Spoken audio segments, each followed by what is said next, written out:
우리 전도서 말씀을 통해서 인생이 정말 헛되고 또 바람을 잡는 것 같은 그런 허무함 속에서도 전도자 솔로몬이 깨달은 것을 전하는 주옥 같은 말씀들이 이제 전도서 3장에 기록되어 있습니다.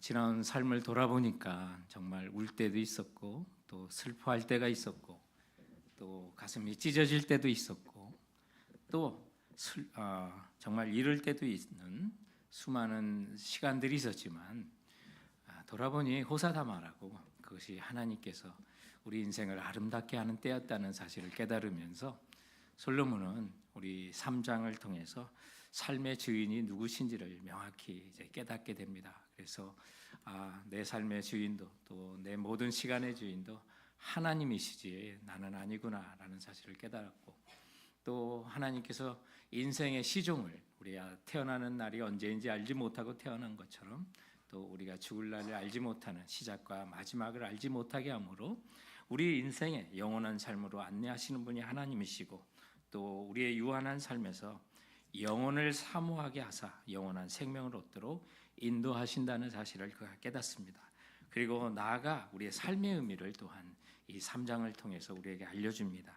그래서 인생에 사는 날 동안 기뻐하며 선을 행하면서 낙을 누리도록 하는 것이 가장 좋다는 사실을 깨달았고요.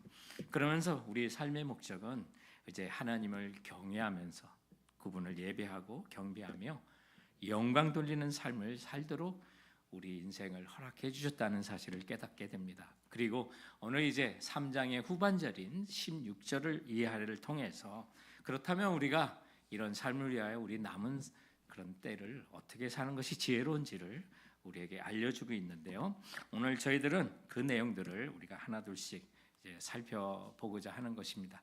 오늘 본문이 가르치는 첫 번째 교훈이 있다면 우리의 남은 때를 정말 지혜롭게 살고 싶다면 성도 여러분 완전하신 하늘나라 심판을 바라보고 살자고 하는 것입니다. 왜냐하면 우리가 이 땅에 살며 참 억울한 일을 참 많이 당합니다. 속상한 일을 많이 만나고요.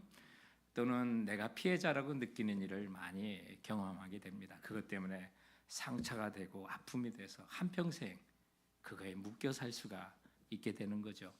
우리는 일터에서도 또 회사를 떠날 때마다 그것이 상처로 남으면서 아픔 속에 떠나기도 하고요. 또 가족들과의 헤어지는 관계 속에서도 아픔이 있고 또 억울한 일을 참 많이 당합니다. 그렇다면 여러분 억울함을 당할 때 이 세상에 또 제도나 사람 속에서 살아가면서 그런 고통을 당할 때 언제까지 원망하며 살겠습니까? 이 세상은 결코 정의롭지 못할 수도 있습니다.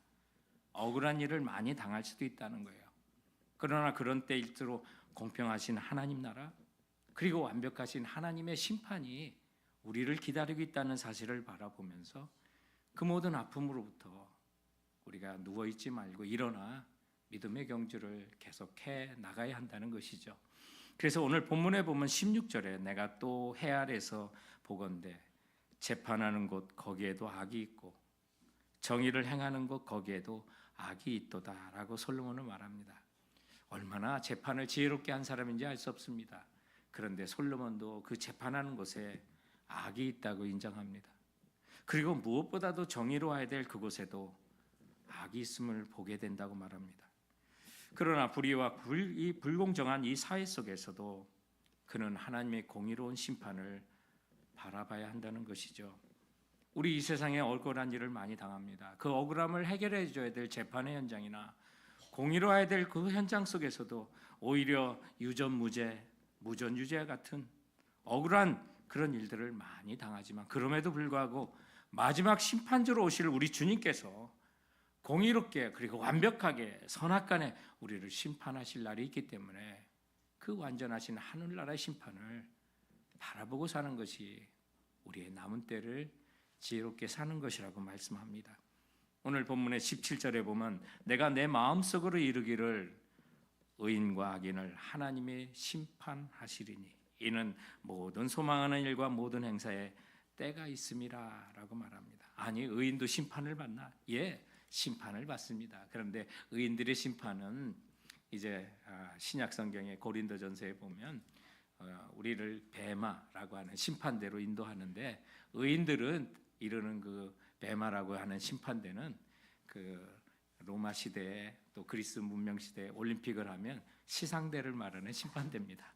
그래서 우리가 믿음의 경주를 정말 주인의 법대로 경주를 완주한 사람에게는 뭐 금운동을 주는 것처럼 멸류관을 받는 그런 시상대에 서게 한다는 그런 뜻이에요. 그러나 악인들에게는 철저하게 하나님께서 그야말로 심판하시는 것을 보게 되는데 그런 날이 우리에게 있다는 거예요. 그런데 언제까지 아픔 가지고 살겠냐 하는 거죠. 언제까지 우리가 정말 원망 가지고 이 세상을 살겠느냐고 말합니다. 솔로몬이 지혜를 얻게 된 데는요, 오늘 17절의 말씀에 보면 이는 모든 소망하는 일과 모든 행사에 때가 있음이라는 사실을 깨달은 거예요. 아, 이게 다 때가 있구나. 내가 정말 억울한 일을 많이 당하고 울기도 하고 헐기도 하고 정말 많은 마음이 찢어지는 일을 당했지만 하나님께서는 모든 때를 아름답게 하시고 결국에선 내가 소망하는 일이나 또 내가 바라는 모든 행사에 주님께서 때가 되면 이루신다는 것을 그가 깨달았다는 거죠. 그러므로 성도 여러분, 우리도 이런 지혜가 필요합니다. 인생은 70이요 강건해야 80이라는데 그렇다면 여러분이 남은 때는 그 나이와 비교해 보시면 내가 얼마나 남았는지 대충은 알 수 있게 되죠. 그런 남은 인생을 진정으로 지혜롭게 산다고 하는 것은 여러분 우리가 이런 귀한 인생 한 번 왔다 가는 이 짧은 인생 적어도 지난 세월에 대해서 내게 피해를 입혔던 사람들을 원망하며 남은 인생을 낭비해서는 안 된다는 거예요. 주님께서는 완전하신 하늘나라 심판이 있고요. 이 세상에서는 재판에도 악이 있고 공정해야 될 때도 악이 있는 것을 보지만 그러나 하나님은 의인과 악인을 심판할 때가 되고 하나님께서 때가 되면 모든 우리의 소망하는 일과 모든 행사가 그대로 이루어지는 때가 있으므로 성도 여러분 우리 그날을 바라보며 후회 없는 인생을 살자고 말씀하고 있는 것이에요. 그래서 이 세상에는 억울한 일을 많이 당해도 우리 주님의 심판하심을 믿고 나가시는 우리 성도들 되시기 바랍니다. 몇 달 전에 제가 칙필레이를 한번 소개한 적이 있는데요. 이 칙필레이는 그 기업의 그 이익 또 기업의 수익상 프랜차이즈 식당에서 미국에서 세 번째로 큰 그런 기업이 됐습니다. 그런데 뭐 정말 점포수가 많아서 그런 거 아니에요. 이 칙필레이는 전 미국에 한 3,000개 정도 매장이 있습니다. 그런데 가장 크다고 하는 스타벅스는 4만 개가 넘습니다. 그리고 맥도날드 같은 경우는 3만 6천 개의 매장을 갖고 있습니다. 그런 것을 보면 정말 이 칙필레이는 10분의 1도 안 되는 작은 그런 체인점이에요. 그러나 한 매장당 그 수익액이 월등히 탁월합니다.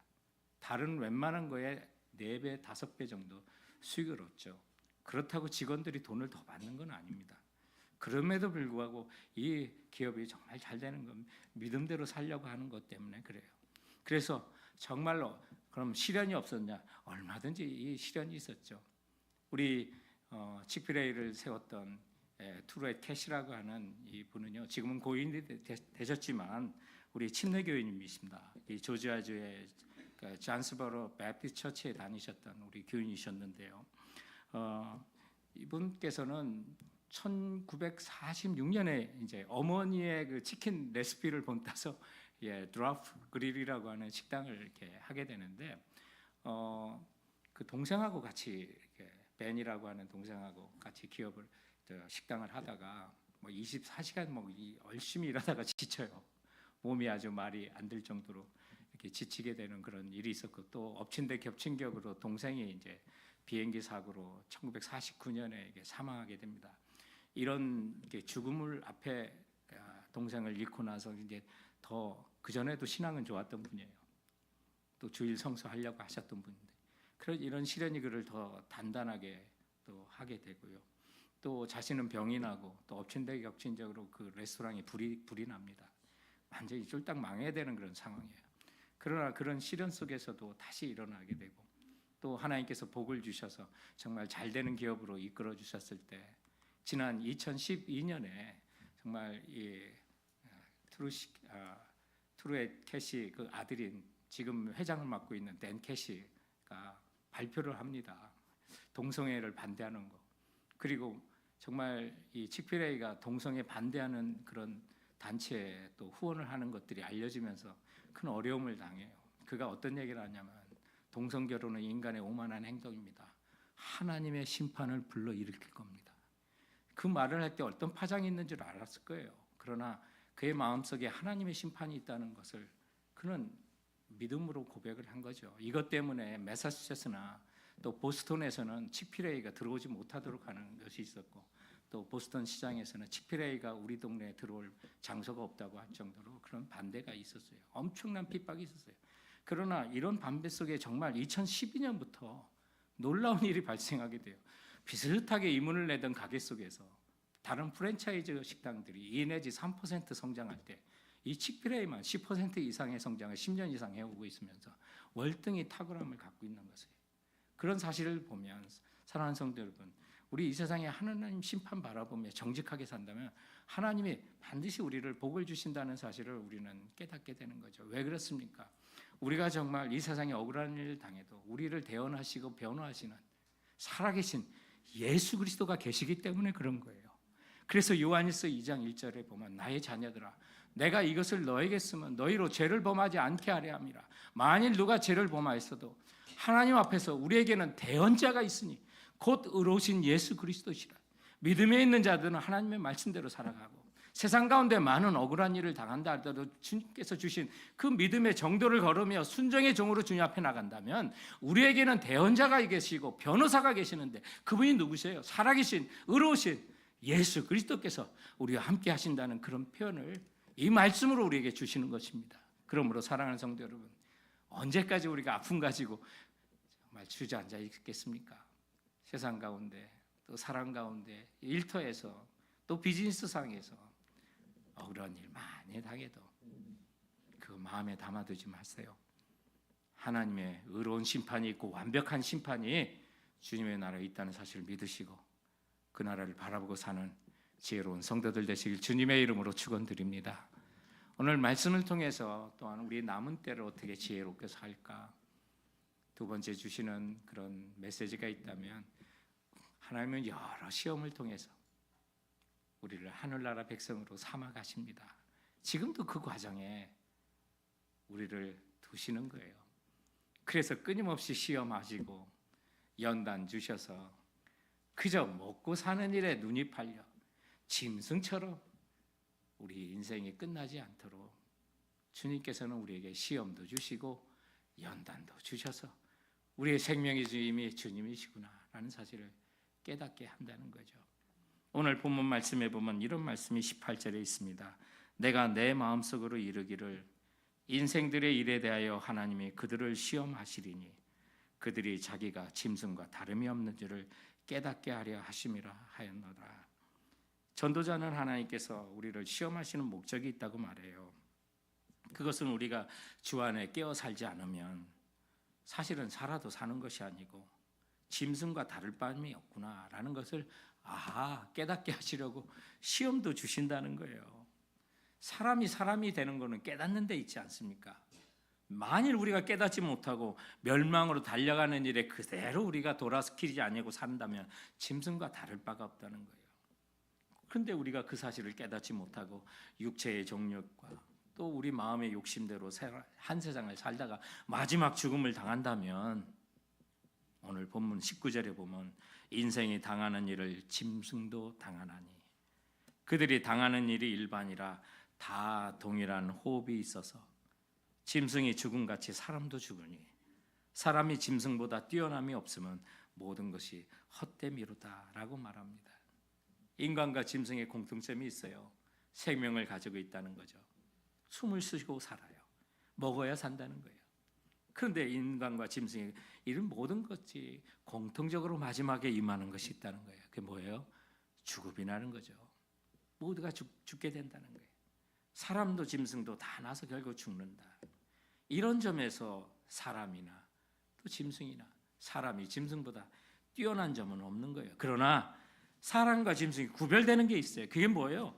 20절과 21절에 보면 다 흙으로 말미암았으므로 다 흙으로 돌아가나니 다 한 곳으로 가거니와 인생들의 혼은 위로 올라가고 짐승의 혼은 아래고 땅으로 내려가는 줄을 누가 알랴라고 말합니다. 인간이나 짐승이나 다 흙으로 지음받아 죽으면 흙에서 왔으니 흙으로 돌아가라는 주의 말씀대로 우리도 짐승도 다 흙으로 돌아간다는 거예요. 그러나 결정적인 차이가 있죠. 무엇이에요? 창세기 2장 7절 말씀에 보면 여호와 하나님이 땅의 흙으로 사람을 지으시고 생기를 그 코에 불어넣으시니 사람이 생명이 된지라. 그 혼에 영이 붙었다는 거예요. 그래서 오직 사람에게만 하나님께서 영혼을 부어주셔서 인간의 생명을 다하는 순간 하나님으로부터 나온 그 생명이 영혼이 하늘로 올라가고, 그러나 짐승은 흙으로 내려간다는 말씀을 하는데 이것을 누가 알냐? 그것을 깨닫지 못한 사람이 너무 많아가지고 안타까움에 솔로몬이 이 사실을 한탄하면서 말하는 거예요. 시편 49편 2절에 보면 존귀하나 깨닫지 못하는 사람은 멸망하는 짐승 같도다.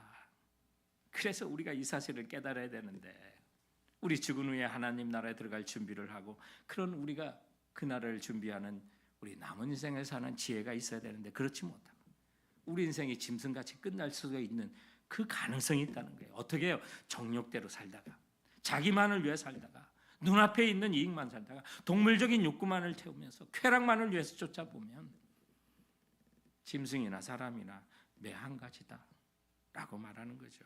그래서 이 사실을 깨닫게 하려고 하나님께서 여러분 우리를 시험도 주시고 연단도 시켜주시는 거예요. 그래서 우리 아픔이 있는 거고 어려움이 있는 거고, 그것 때문에 우리가 돌아서게 되고 할 때 보면 울 때나 정말 찢길 때나 슬퍼할 때나 이 모든 것이 아름다운 때로 주님께서 만들어 가실 수 있다는 거죠. 성도 여러분, 우리는 결코 짐승과 같은 존재가 아닙니다. 우리는 하나님의 형상대로 창조된 사람이고요, 하나님께서 예배해 두신 하늘나라에 들어갈, 그래서 영생의 복을 누릴 존귀한 존재라는 사실을, 그래서 예수 그리스도로 말미암아 그분은 우리의 구주와 주님으로 영접한 하나님의 자녀가 되었는데, 우리가 위의 것을 생각하며 살아야 되는데 땅의 것만 생각하고 산다면 짐승이나 사람이나 매 한 가지구나, 이걸 깨닫게 하시는 거예요. 그래서 우리 육체는 흙으로 빚어졌으나 그러나 우리는 하늘을 삼아 사는 하나님의 자녀가 된 것을 기억하시고 지금도 우리를 빚어가시는 토기장이신 우리 주님 손에 붙들려 산다면 하나님의 위대한 작품으로 우리 이 땅을 살 수 있는 걸 믿으시기 바랍니다.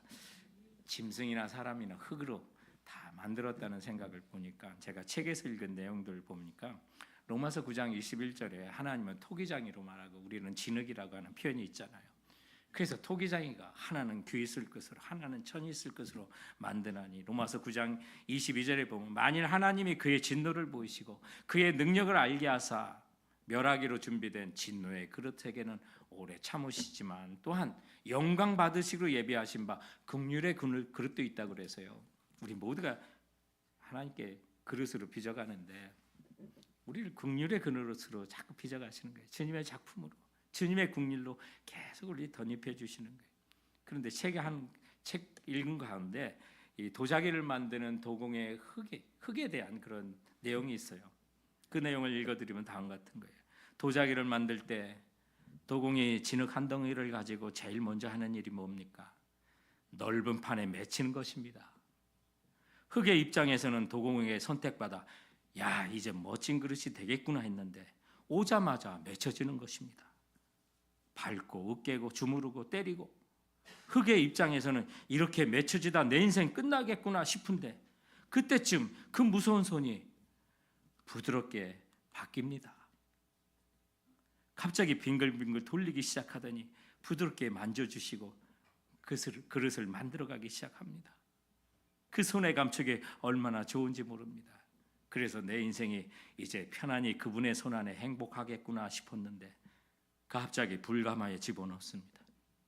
주인은 그 펄펄 끓는 그 불가마의 뚜껑을 닫아버립니다. 내 인생 잿더미 속에 이제 죽는구나 포기할 때쯤 갑자기 문이 열리더니 머리에 시원한 곳에서 유약을 바르기 시작합니다. 그럼 그렇지, 주인이 날 잊어버릴 리 없지라고 생각하는데 갑자기 칼을 들더니 몸에 상처를 내기 시작합니다. 그리고는 꽃이며 강이며 새며 나무며 이것저것 새겨댑니다. 아, 유학을 바랄 때는 언제고 이게 끝이면 또 좋은 날이 오겠지. 참자 하는데 전보다 더 뜨거운 불감호 속에 다시 집어넣습니다. 이야, 이제 진짜는 불타서 이제 끝나나 보다 생각하는데 시간이 지나니 뚜껑이 열리고 신선한 바람이 부는 곳에 그 그릇을 가져다 놓습니다. 그리고 난 뒤에 주인이 물감을 가져와 형형 색색을 칠하고 굳어진 몸에 예쁜 그림을 그리기 시작합니다. 도대체 이게 뭔가 하다가 문득 거울에 비친 자기 모습을 보니 임금님 상위에 올라가는 고려 청자가 되어 있지 뭡니까? 성도 여러분, 하나님은 이처럼 여러분을 형통한 날과 곤고한 날을 번갈아 사용하셔서 하나님의 명작으로 빚어가신다는 거예요. 그러므로 지금 원망할 일도 아닙니다. 지금 교만에 떨 일도 결코 아닙니다. 하나님은 우리를 시험하사 우리가 짐승과 다른 존재구나, 땅의 것을 생각하지 말고 위의 것을 바라봐야 된다는 존재로 우리를 키워가시며 때로는 공고한 날도 우리에게 허락해 주신다는 것이죠. 사랑하는 성도 여러분, 우리는 바로 그 과정 중에 있다는 사실을 기억하시고 주님의 형상으로 온전히 빚어질 그날을 향해 우리 남은 때 곤고한 날과 형통한 날이 반복적으로 시험 가운데 온다는 사실 기억하시고 지혜로 이 땅을 남은 기간을 살아가는 우리 성도들 되시길 주님의 이름으로 축원드립니다.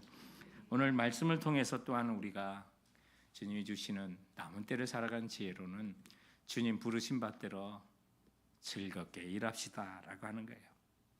자기가 지금 하는 일을 즐거워하며 헌신하는 것, 이것보다 더 큰 복은 없는 거죠.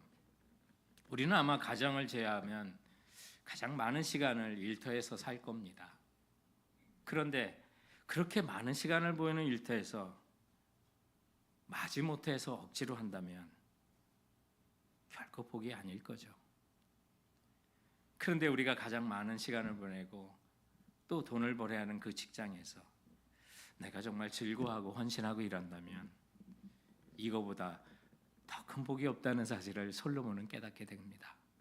그래서 저희들의 읽은 본문 22절에 보면 그러므로 나는 사람이 자기 일을 즐거워하는 것보다 더 나은 것이 없음을 보았나니 이는 그것이 그의 몫이기 때문이라고 말합니다. 여러분에게도 몫을 주셨습니다. 그런데 내게 주신 그 몫에 내가 지금 하고 있는 일이 억지로 힘들게 그것을 즐기지 못하고 일한다면 우리를 지으신 하나님의 마음을 아프게 하는 것이에요. 정말 자기 일에 즐거워할 수 있을까? 직장을 즐거워서 다니는 사람이 있을까? 전 거의 보지 못한 것 같아요. 그러나 그것에서 우리가 즐기지 못하니까 이 교훈을 주시는 거죠.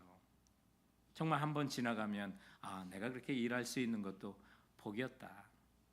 내가 일할 수 있는 그 나이, 그때 그렇게 힘들겠지만 내가 직장 생활하는 거 정말 복이었구나라는 사실 우리가 깨달을 거예요. 그런데 사람들이 그 직장에서 의무감 때문에 억지로 일하는 사람이 있는가 하면 또 즐거워 손으로 또 흥이나 찬양을 부르며 일하는 사람이 있지 않겠습니까? 누가 복이 있는 사람입니까? 다른 게 아니라는 거예요. 자기 일에 찾아 즐겁게 일하는 사람, 그 사람이 행복하다는 거예요.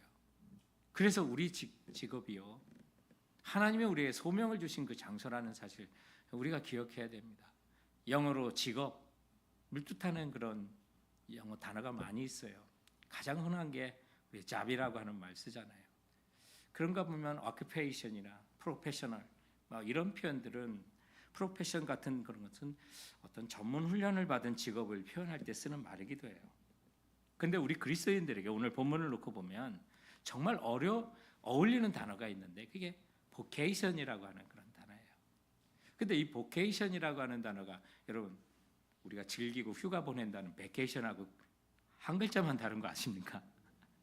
어찌 보면 주님께서 우리를 직업 가운데 보내실 때는 부르실 때는 vocation으로 우리에게 허락하시는 거예요. 근데 vocation이라는 건 vocare라고 하는 영어로 보면 calling이라는 그 어근에서 오는 그런 단어거든요. 하나님께서 우리가 일하는 모든 현장, 그 직업, 일터 하나님이 우리에게 소명으로 불러주신 거예요. 그런데 우리가 그 직장에서 일 조금 생각을 바꾸면요, 베케이션이에요. 즐길 수 있어요.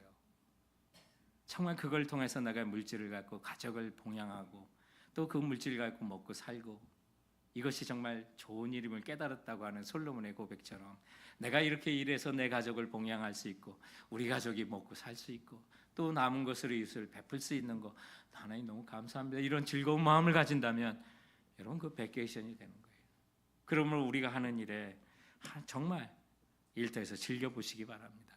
이번 주에 각오를 하시고 힘들고 어려운 일이 기다리고 있지만 언제까지 우리 마음에 원통함을 갖고 살겠어요? 정확한 하나님의 심판을 바라보면서 우리 동물과 다른 게 다 아니에요. 우리의 영혼이 하늘나라를 향하는 그런 마음을 가지고 나중에 후회하지 않는 인생 살도록, 그 직장에 우리가 정말 생명이 떠나 다시 그 직장 걱정된다고 돌아볼 수 있는 것도 아니에요. 우리 인생 정말 주어진 시간 최선을 다해야 돼요. 오늘 말씀해 보면 이런 얘기가 있습니다. 22절에 그의 뒤에 일어날 일이 무엇인지 보게 하려고 그를 도로 데리고 올 자가 누구이랴. 무슨 말인지 아세요? 그 뒤에 일어날 일이라고 하는 것은 사람이 죽은 후에 일어날 일을 말하는데요, 사람이 죽고 난 후에 이 세상 일이 궁금하다고 그래서 이 세상에 와볼 사람이 누가 있냐는 거예요. 내가 정말 열심히 땀을 흘려 살았던 그 가게를 이제 두고 나는 세상을 떠나는데 그 억울함을 갖고 있는데, 내가 죽어서 다시 와서 내 가게 어떻게 됐는지 볼 사람이 누가 있느냐는 거예요. 내 그토록 땀을 흘렸던 많은 일들, 내가 죽어서 다시 올 수가 없다는 거예요. 솔로몬은 그 사실을 얘기하는 거예요. 그러므로 다시 올 자가 없어요. 내게 주어진 그 시간 그때뿐이에요. 남은 시간 정말 지혜롭게 사는 것은 내게 주어진 그 직장에서 다시 돌아오지 못할 그 순간에 즐거워하며 사는 것이 인생의 가장 귀하다는 것을 솔로몬은 마침내 깨달았다고 말하고 있는 것입니다. 사랑하는 성도 여러분, 여러분의 직장이 정말 즐거워하는 그런 일터가 되시기 바랍니다. 비록 수많은 도전들이 있고 어려움이 있어도 내가 일하는 주님 명령하셨으니까 아버지 그곳에서 즐겁게 일하겠습니다. 이러한 결단이 우리 모두에게 있기를 주님의 이름으로 축원드립니다. 사실 제가 칙필회의 홍보 대사는 아닙니다. 근데 우리 침례교로서 아주 본이 되는 많은 일들을 하셨는데 이 회사가 더 이제 크게 성장하는 이유는요, 그 소고기 패티를 팔지 않는 그 치킨 중에 필렛이라고 하는 가슴살, 그 중에서도 가장 좋은 A급만 쓴다고 하면서 이제 칙필회의라고 하는데, 이 회사의 마스코트는 소예요, 소. 상상이 됩니까? 근데 이 회사가 마스코트를 쓰면서 하는 얘기가 임모어 치킨이라고 하는 거예요. 우리 소 먹지 말고 닭 좀 먹으라고, 닭을 더 많이 먹으라고 하는 이제 블랙 포메디아 같은 걸로 1995년 이 광고를 하는데 이게 크게 성공합니다. 그래서 사람들에게 정말 즐거움 속에 또 이 회사를 더 사랑할 수 있도록 하는 그런 일들로 이제 이루어지게 되는데, 이 회사의 그 모토가 있어요. 서빙 모토가 있는데 그게 마태복음 5장 41절이에요. 억지로 오리를 가게 하거든 그 사람과 심리를 동행하고 라고 하는 그거예요. 그래서 소비자들이나 손님들이 무엇을 요구하면 그 이상을 해주라는 거예요. 이런 프랜차이즈 같은 패스트푸드점인데도 어린아이들을 데리고 가기 위해서 미리 연락을 하면요, 테이블과 음식도 세팅해줘요. 그리고 여러 차례 와봐요. 직원들이 돈 더 받는 거 아닙니다. 다른 데하고 동일하게 받아요. 근데 공개적으로 다른 회사, 다른 프랜차이즈 식당보다 패스트푸드점보다 10% 더 웃는다라고 하는 통계까지 있는 그런 회사가 됩니다.